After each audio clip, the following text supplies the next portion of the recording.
السلام علیکم ناظرین، میں ہوں محمد سلطان اور آپ دیکھ رہے ہیں ہمارا یوٹیوب چینل سلطان green Hazara.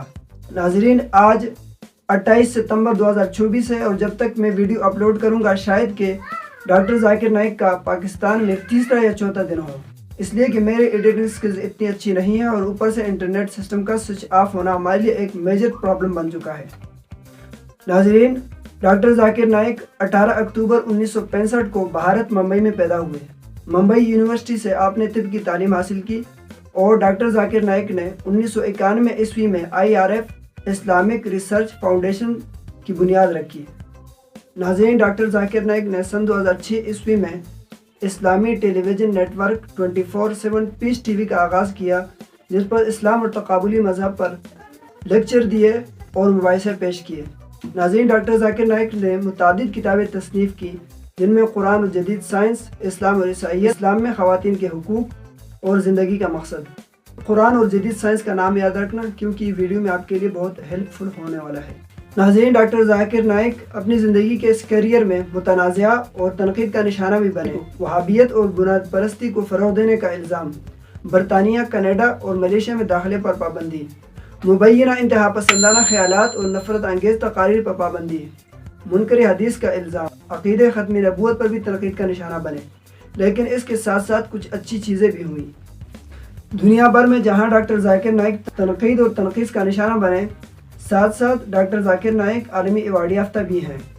International prize 2015 King Faisal, international holy Quran award 2013 Dubai, سال 2013 کی اسلامی شخصیت ایوارڈ، اور ایوارڈ یافتہ ہونے کے ساتھ ساتھ سوشل میڈیا پر بھی آپ کافی ساکھ رکھتے ہیں۔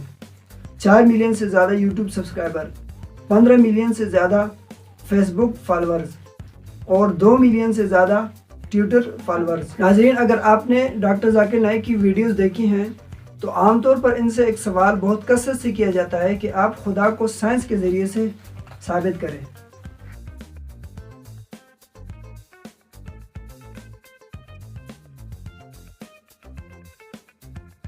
ہے نا کتنا عجیب سوال کہ خدا کو سائنس کے ذریعے سے ثابت کرو۔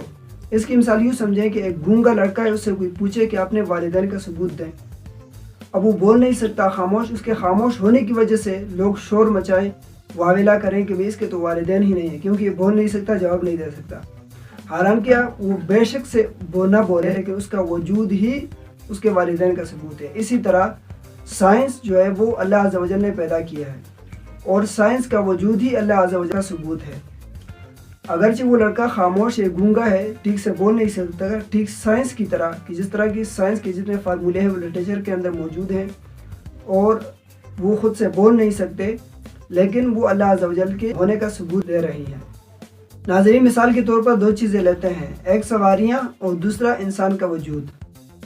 قرآن مجید کے 14ویں پارے سورہ نحل کی 8 نمبر آیت میں اللہ عز و جل فرماتے ہیں وَالْخَيْلَ وَالْبِغَالَ وَالْحَمِيرَ لِتَرْكَبُوهَا وَزِينَةً، کہ اللہ عز و جل کی وہ ذات ہے جس نے گھوڑوں کو پیدا کیا، خچروں کو پیدا کیا، گدھوں کو پیدا کیا، لِتَرْكَبُوهَا، تاکہ تم ان کی سواریاں لو، وزینہ، اور وہ زینت کا سبب بھی ہے، وَيَخْلُقُ مَا لَا تَعْلَمُونَ، اور اللہ عز و جل کی ذات کچھ چیزیں اور بھی بنائے گا جن کا تمہیں علم نہیں۔ 1446 سال پہلے کون جانتا تھا کہ پہیے کا ایجاد ہوگا، ٹائر کا ایجاد ہوگا، اور 400 کلومیٹر فی گھنٹہ کی رفتار سے ٹرینیں اور ریس کاریں دوڑیں گی، 90,000 فٹ کی بلندی اور 3500 کلومیٹر فی گھنٹہ کی رفتار سے تیز اڑنے والا SR-71 بلیک برڈ جیسے جہاز اڑیں گے۔ تو اللہ عز و جل فرماتے ہیں وَيَخْلُقُ مَا لَا تَعْلَمُونَ، میں بناؤں گا، بنواؤں گا۔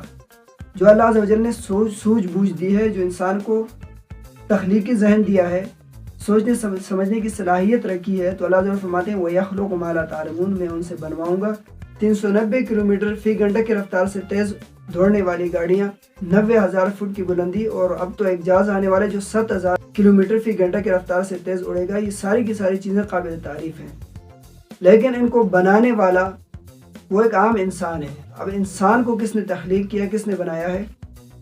تو یہ عقل و شعور کس کی عطا کردہ ہے؟ بس معلوم ہوا کہ اللہ عز و جل نے یہ ساری چیزیں تخلیق فرمائی ہیں، اور اللہ عز و جل نے انسان کو اتنی عقل و شعور عطا فرمائی ہے کہ وہ اتنی بڑی چیزوں کو بنا سکے، اتنی تیز دوڑنے والی گاڑیاں بنا سکے، اتنی اونچی اڑان بھرنے والے ایئر کرافٹ بنا سکیں، تو یہ ساری کی ساری چیزیں اللہ عز و جل نے پیدا فرمائی ہیں۔ ناظرین، اگر میں آپ سے سوال کروں کہ سب سے زیادہ ایڈوانس اور کمپلیکس مشینری کون سی ہے، تو شاید آپ کے دماغ میں بڑی بڑی مشینیں آتی ہوں گی اور انسانوں جیسے نظر آنے والے روبوٹس نظر آئیں گے کہ جو کہ انسان سے 10 گنا تیزی کے ساتھ اور 100% درست پرفارمنس کے ساتھ کام کرنے کی صلاحیت رکھتے ہیں۔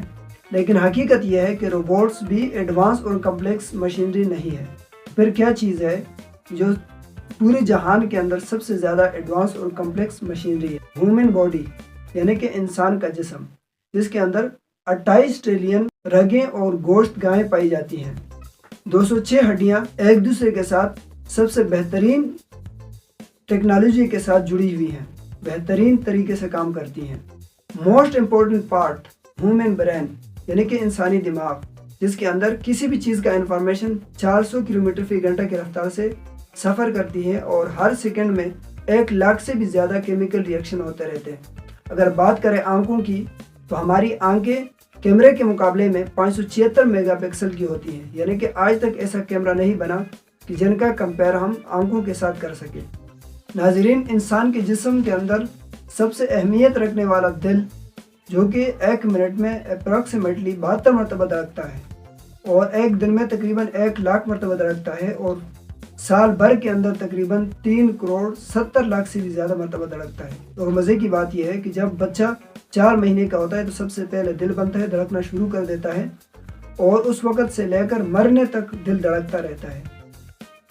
تو اب سوال یہ پیدا ہوتا ہے کہ اتنی زیادہ کمپلیکس اور ایڈوانس مشینری کیا خود بخود بن گئی؟ نہیں، فتبارک اللہ احسن الخالقین، بے شک اللہ عز و جل بہترین تخلیق فرمانے والے ہیں۔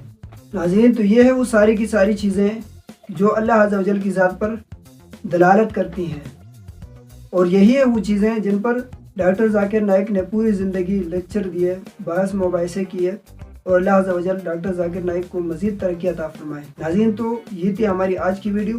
مزید انفارمیٹو ویڈیوز دیکھنے کے لیے آپ ہمارے اس چینل سلطان گرین ہزار کو سبسکرائب کریں، اور نیچے کمنٹ سیکشن میں آپ نے ڈاکٹر ذاکر نائک کو کیسا پایا اپنے رائے کا اظہار ضرور کریں۔ تو ملتے ہیں نیکسٹ ویڈیو میں، تب تک کے لیے اللہ حافظ، السلام علیکم ورحمۃ اللہ وبرکاتہ۔